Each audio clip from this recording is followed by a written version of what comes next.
Hey guys, welcome to another video. Today this is going to be something a little bit different than I've had on the channel so far. This is going to be an introduction to my channel as well as a brief introduction to myself.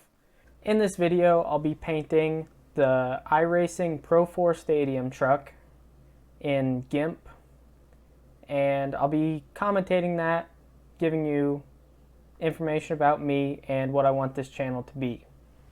Alright, let's get started. So, my name is Kenton Brewer. I just recently turned 22 years old.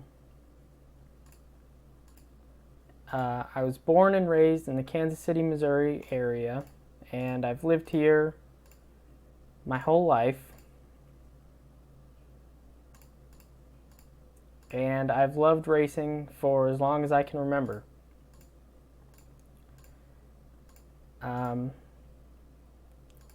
So some of the first racetrack that I ever went to was the Kansas Speedway. My dad took me there just for a NASCAR practice and qualifying day, and I loved every minute of being at a racetrack that I can ever remember. I first got my opportunity to race when I was 12 years old in 2010 at the Topeka Quarter Midget Association in Topeka, Kansas. And I fell in love with racing instantly from the first time I turned laps in a car. For the past 8 years, 7-8 years, I've been racing micro sprint cars at the Sweet Springs Motorsports complex in Sweet Springs, Missouri. So the very first memories I have of racing was when I was maybe 4 or 5 years old. And I remember my dad and his friend Joe would just watch NASCAR races on TV, and I would sit and watch with them. And I was interested from a young age, before I could even really tell what was going on. So before I could even understand what was going on in the NASCAR broadcasts, I had taken a liking to a car that had red flames on it on a blue base, driven by Jeff Gordon. And that was the only thing I could tell at the time, was that that car looked the coolest and that was my favorite. I think the first time that I ever remember thinking that racing was what I wanted to do was when I was about 6 years old, and my parents got me a PlayStation 2 and NASCAR Thunder 2004 to go with it. 2004 was a really good game, a game that I still play to this day. And I would come home from school every day and turn that on and just didn't even really know what I was doing with it, just know that it was what I liked to do. And so the years went on, and racing games were the very vast majority of any type of game that I would play. They were the games that I really took seriously and got good at. And I remember I would get every NASCAR game pretty much the day it came out, play that for a year, and move on to the next one. So I got to understand the sport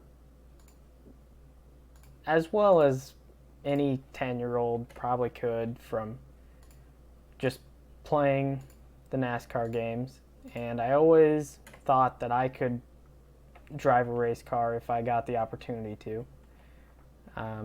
So when I was maybe 10 or 11 years old, my cousins started racing quarter midget race cars in Michigan.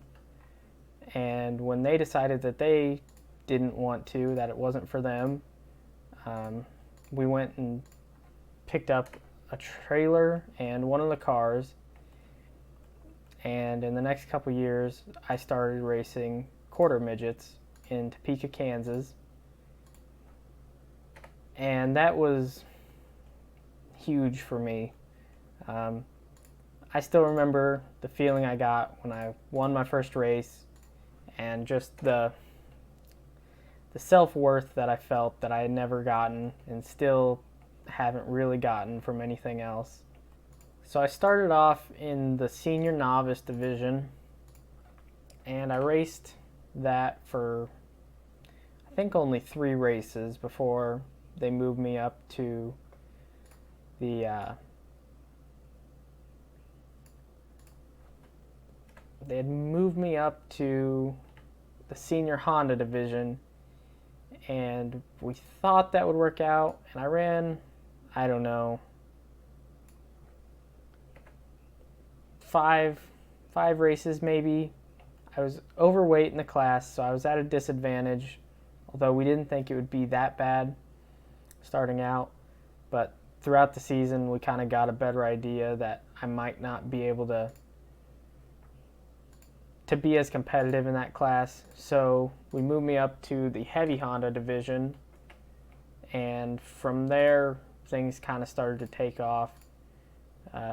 1, 2 or 3 feature races in Topeka at my home track, and even that fall I actually won a regional race also at Topeka, where it was just a bigger race where more drivers were there. Drivers from Minnesota would come down every year and we'd race.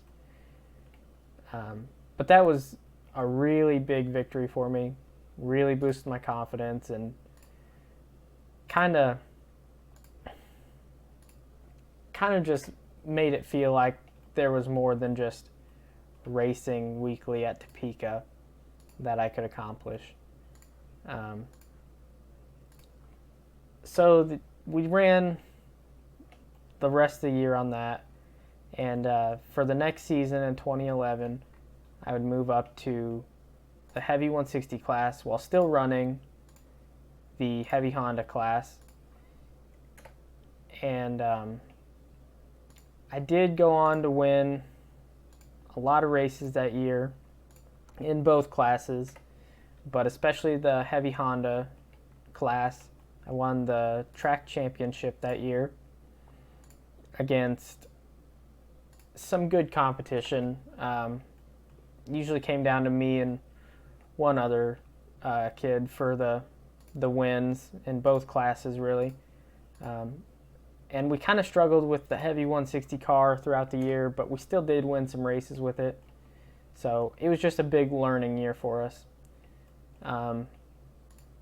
I won the heavy Honda championship, and he won the heavy 160 championship. And he and his dad had raced for several years at that point. His dad had been big into racing for a long time. And from there, we finished up the year. I think we were second in regional standings, which was honestly a really big disappointment to me. If I hadn't made a few mistakes, we would have easily won, maybe for sure one class, maybe both of them in the regional standings. So it was kind of disappointing. But the next year, we decided to move on to a heavy World Formula division, which at that time was considered about as high as you could go in the quarter midget ranks. And weekly, the only drivers that raced that heavy World Formula was me and the kid that I had mentioned before that we battled with back and forth. And we had a great time racing with them. We learned so much just in those 2 years that we got to race with them. They really pushed us to get better, and we pushed them to get better. And it was just good racing for both of us.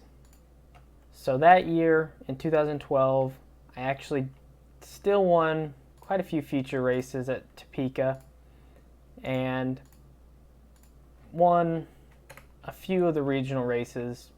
I don't remember how many, a few of them. And it was good enough to win both classes, the regional championship. So that was the biggest championship wins that I have in my career so far. And that year we actually weren't able to capture either of the track championships, although we did finish second. And it was disappointing at the time, but I look back on it and it was just good racing between us and the other kid for the championship. So it's still something to be proud of. The year after that, we initially planned on staying in the quarter midgets for another year. We had some people that we had raced quarter midgets with that had already moved up to the micro sprints at Sweet Springs, and they really enjoyed it. We went out and watched once or twice and kind of liked what we saw. Didn't want to keep traveling as far as Topeka to race. Micro sprints just seemed like the next best step up for us. But like I said, we had planned on racing quarter midgets for another season, but that kind of fell out the window as soon as we found a Pace chassis, 2011 Pace chassis for sale, and for a pretty good deal. So we took that and decided to sell our quarter midget stuff. And so we started that year at Sweet Springs in the restricted class. And I think I was 16 years old at the time, 15, 16 throughout the season. And I still think a lot of people probably wondered why a 16-year-old kid was racing in the restricted division. But I still think that was a good move for us, for me as a driver, to get used to being on dirt and getting to know the car and how it reacts to things. We probably learned a lot more about setting the car up than if we had started in an unrestricted division. So just running in restricted helped us a lot that year, and I think even further down in my micro sprint career. So at the end of that season, I had chalked up a few heat race wins, several top 5 finishes, and even one feature win, which was good for my first season. I was happy with that. And then at the end of the year, we were awarded Rookie of the Year honors. And so the next season, we continued just racing weekly at Sweet Springs in the A-class division, which is just an unrestricted division of exactly what we ran the year before. And we had good success in that. I still race A-class to this day. That first year, we probably won some heat races. I'm sure we won some heat races, actually. Finished 3rd or 4th in the standings, but was good enough for Rookie of the Year again. So I was proud of that. And then they have a bigger event every year at Sweet Springs, the Show Me Showdown. And I was able to win fast time for that. And that was something to end the year off on a high note. Even though I didn't win any feature races, that was a high note for us, and it made me proud of the season that we had, that and Rookie of the Year.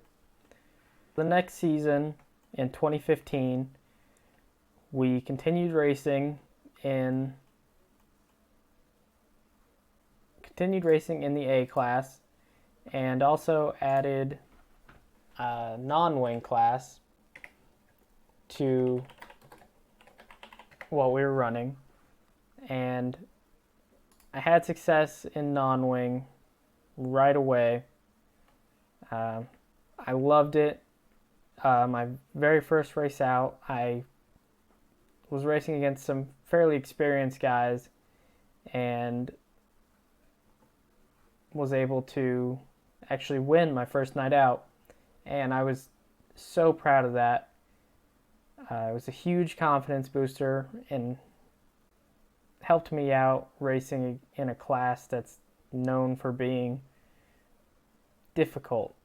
So that season, I actually won one more race in non-wing, and I still went winless in A class, but I was always there battling for a win in the top 5. It was a tough year for us. Really struggled a lot to do anything, really, even to race. It seemed like every single week there was just something that went wrong, or we got caught up in something, or a mechanical failure, bad luck. Just a bunch of stuff happening that never seemed to go our way. I did still finish high enough in standings that I was able to get Rookie of the Year in non-wing. So that was at least something to be proud of. But the season just didn't go very well for us at all. So it was a really disappointing year. Over the next few seasons, we've just been racing those 2 classes at Sweet Springs weekly. Usually getting 1 to 3 feature wins a year, around there. In non-wing, I still have actually gone winless in the A class. It's just we've always run well in it, just never could quite, just never fit all the pieces together to get a win. Always run top 5, just never gotten there. This season, we've gone out of town a couple times to the Arcoma Raceway for a couple 5,000 to win shows. We actually just got back in town for one of those. We've had some success with it. We haven't had any big wins or anything like that, but we've been fast with a lot of good cars, against a lot of good cars. So I have hope for that as we keep traveling around. I think this weekend we might go to the Cam Raceway in Hastings, Nebraska, just for a weekly show. I think traveling around kind of helps. It seems like every time we go out of town we learn quite a bit. And then this off season we also plan to go to the Tulsa Shootout for the first time. I've been there a couple times as just a fan, but we've never actually taken our car there and tried to run there. But I think we're going to try that out this winter. Hopefully that goes well. There's also one more 5K to win show in Nebraska, and at the end of the season in October there's a 25,000 to win show, so we're looking forward to that as well. Unfortunately, I'm going to have to cut this video short here. This video actually took me a lot longer to film than I'd originally anticipated, so I'm going to have to split it up into a 2 or maybe even a 3-part series. I hope you guys enjoyed this first part. If you did, hit the like button and subscribe. If you have any suggestions for me or something you'd like to see, let me know in the comment section down below. But I hope you guys enjoyed this first part, and be on the lookout for the second part coming out shortly.